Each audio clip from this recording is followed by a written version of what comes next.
బంగాళాఖాతంలో వాయుగుండం కొనసాగుతోంది. ఏపీలో 2 రోజుల పాటుగా భారీ వర్షాలు కురిసే అవకాశం ఉంది. నెల్లూరు, తిరుపతి, ప్రకాశం జిల్లాలకు ఎక్కువగా ఈ ప్రభావం పడబోతోంది. మిగిలిన చోట్లలో తేలికపాటి నుంచి కొన్ని మోస్తారు వర్షాలు పడే అవకాశం ఉంది. ట్రింకోమాల్కు 450 కిలోమీటర్లు, నాగపట్నంకు 740 కిలోమీటర్ల దూరంలో ఈ కేంద్రీకృతమైంది వాయుగుండం. చెన్నైకి 940 కిలోమీటర్లో కూడా ఈ యొక్క వాయుగుండం కేంద్రీకృతమైంది.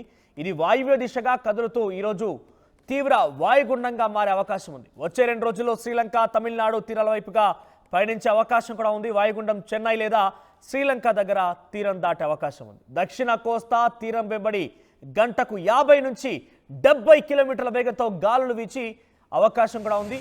మత్స్యకారులు వేటకు వెళ్ళొద్దని ప్రభుత్వం హెచ్చరికలు జారీ చేస్తోంది. అన్ని పోర్టుల్లో 1వ ప్రమాద హెచ్చరికలు కూడా జారీ చేసింది. చాలా తీవ్ర ప్రభావం ఉండే అవకాశం ఉంది. దక్షిణ కోస్తాలో, ఆంధ్రప్రదేశ్లో భారీ నుంచి అతి భారీ వర్షాలు పడే అవకాశం కనబడుతోంది. సుమారుగా 50 నుంచి 70 కిలోమీటర్ల వేగంతో గాలులు వేయడం అంటే చిన్న విషయమేం కాదు. సో డెఫినెట్గా మత్స్యకారులు కానివ్వండి, సామాన్య ప్రజానికం కూడా కొంత అలర్ట్గా ఉండాల్సిన అవసరం అయితే ఉంది.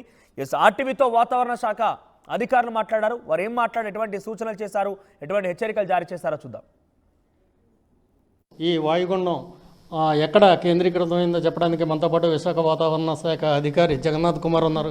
సార్ చెప్పండి, ప్రస్తుతం ఎక్కడ కేంద్రీకృతమైంది ఈ వాయుగుండం?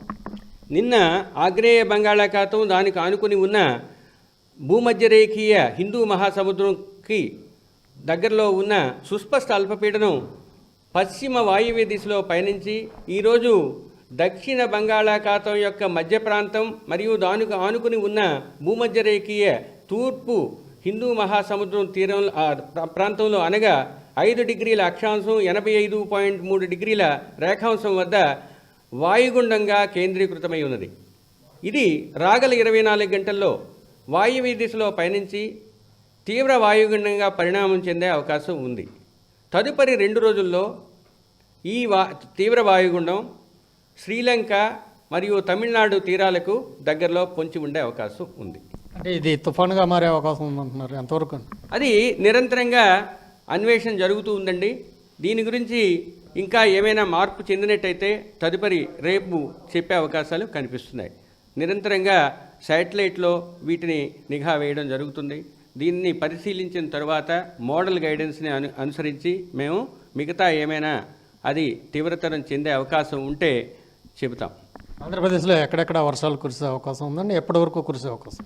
దీని ప్రభావం వలన ఆంధ్రప్రదేశ్లో, దక్షిణ కోస్తా ఆంధ్రప్రదేశ్లో మొదటి 2 రోజులు అనగా ఈరోజు రేపు ఐసోలేటెడ్ ప్లేసెస్లో అంటే 1-2 చోట్ల తేలికపాటి నుంచి మోస్తరు వర్షాలు, 2-3 అనగా 3-4 అనగా 27, 28వ తేదీలో అది కొన్ని చోట్ల, 29 నుంచి 1వ తేదీ వరకు ఎక్కువ చోట్ల తేలికపాటి నుంచి మోస్తరు వర్షాలు దక్షిణ కోస్తా ప్రాంతంలో పడే అవకాశం ఉంది. ఉత్తర కోస్తా ప్రాంతంలో మొదటి 2 రోజులు వాతావరణం డ్రైగా లేదా పొడిగా ఉండే అవకాశం ఉంది. 3వ రోజు ఐసోలేటెడ్గా ఉండే అవకాశం ఉంది. 4వ రోజు కొన్ని చోట్ల పడే అవకాశం ఉంది. 5, 6, 7 రోజులు అనగా 1వ తేదీ వరకు